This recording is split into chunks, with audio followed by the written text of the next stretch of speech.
Belle Collective is literally the only reality show that is giving me life right now because it's everything. I think they're still super authentic because they're less than like 5 years in, so the stories are still real. It's not given too much manufactured, even though last week was a bit some BS. But we start out with JJ and Gucci basically welcoming his mom. They're there like Gucci obviously is not with it because she's like, why does this woman have to move in with us? JJ is like, why not? She's gonna cook for us. It's gonna be good. The mom arrives, and you can already tell she's drama from the car she drove in. Top down, mama, suitcase in the front seat. Like, I love the entrance, and she's a beautiful grandma or mom. But he finds out the mom is gonna be in his business too and directing his ways like a mama should. So now he's like regretting his ways. He can't curse in front of her. The darn it, I was like, oh my god, if we do a drinking game, I will be drunk on my head because he says god damn it like so many times. I guess that's the way he doesn't curse, but I'm like, boy, get a different word. But at this point, Gucci is laughing at him because she's staring at him like, you wanted her here, you have her here. Then I didn't get the plastic on the rug. That was a bit ghetto because I'm like, okay, if your rug gets dirty, you clean it. The end. Why are we putting plastic on it? And if you can't walk on your own rug with your barefoot, I'm not saying with shoes or anything dirty, then don't have a rug. Just leave it bare floor. Like, that whole thing was like, boy, and he was telling his mom not to walk on it. She's like, I ain't walking on this death trap. Then we get to Latrice and Cliff, and that marriage is about to be over in 2.5 seconds. Because Cliff is very old school misogynist, and I don't even like giving people labels like this, but he literally told this girl, we are not equal, so you better figure it out. And Latrice in confessionals to the confessional gangster, she's like, if we're not equal, then I'm above you because, but Latrice was being super reasonable. It was a good communication. At some point, he like stopped her from communicating, basically said, I made you without saying, well, he did say, he's like, if I didn't make you, I helped you make you. Like, nigga, what? Cliff, I used to like him and I thought people were putting 10 on 20, like about his controlling ways. But this season, the mask is off. Like, this dinner table scene was very uncomfortable because Latrice is like mild-mannered. She's communicating effectively, I think. We need better communication. I should have told you that I was going to the end, but especially with someone that you had a problem with in the house. I get that point. Like, don't bring your guest in and disrespect your husband in your house. I get that.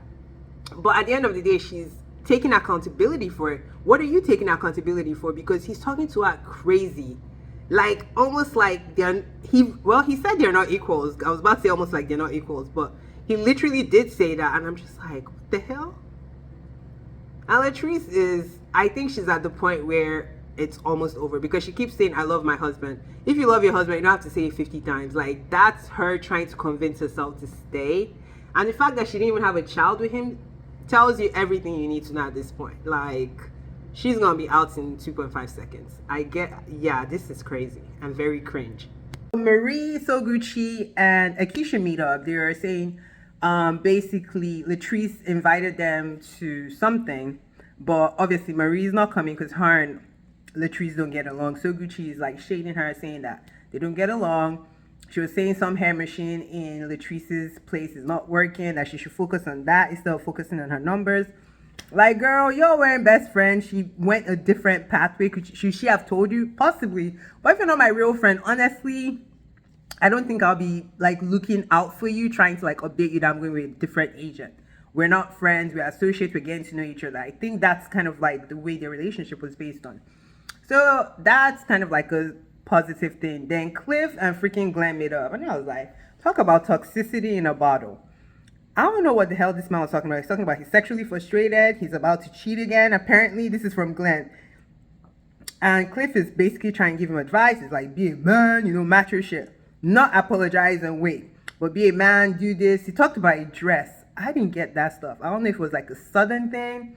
I'm gonna wait for somebody to explain that to me because I was like, what's he talking about a dress?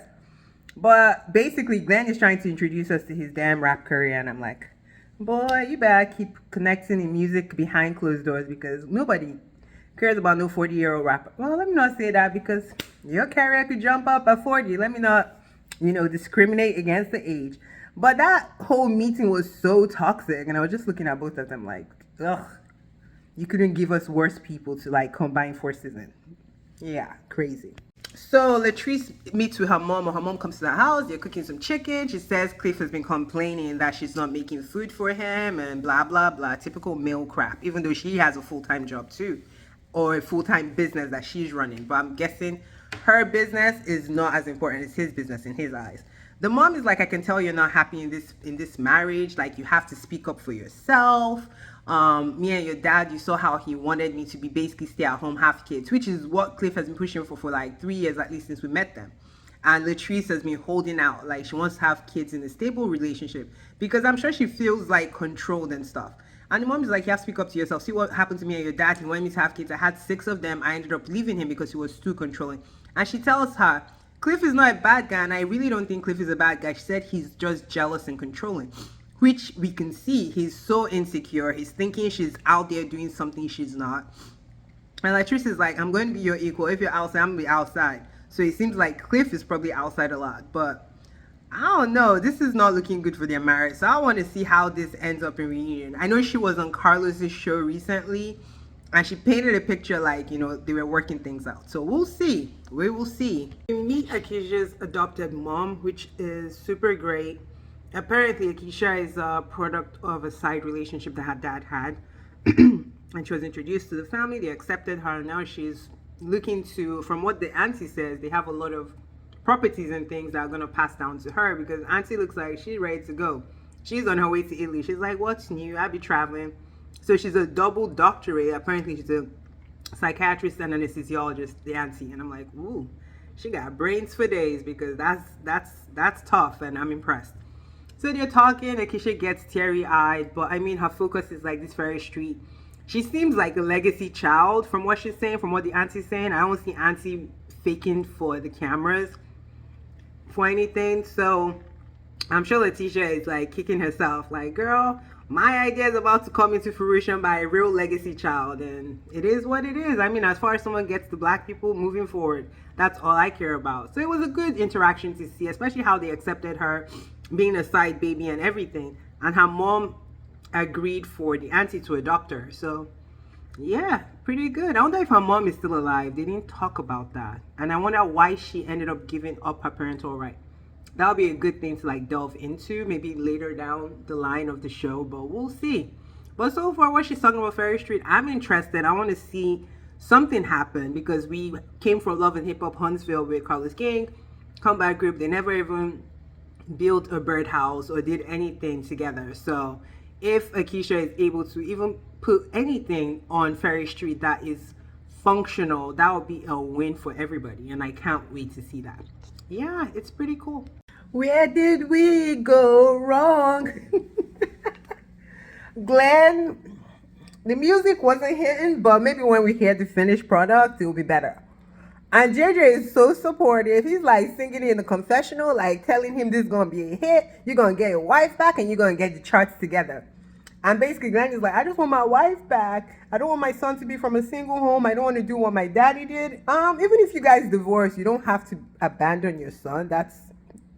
It's not a package. Like, people divorce and the parents are still in the child's life. That's a thing you could do if you don't want to act right.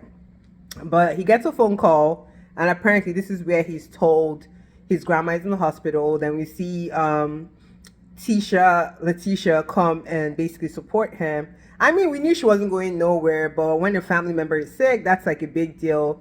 And I'm sure this is going to be the storyline of why she decided to stay. But yeah. Oh, I forgot to say something when Glenn and freaking Cliff were together. He was like, I'm recording my wife. Like, nigga, why? These folks in Mississippi are crazy and toxic. Like, the control is killing me because it's the folks doing the bad stuff that want to control people. So it's just madness. But let me know what y'all think about it. This week wasn't really given a lot, I would say, but it was still entertaining for what it was. It felt like real stories versus manufactured ones, which literally every reality show is manufacturing stories now. They might as well be scripted shows. But let me know what you think. Like, subscribe, comment. Let me know. Bye.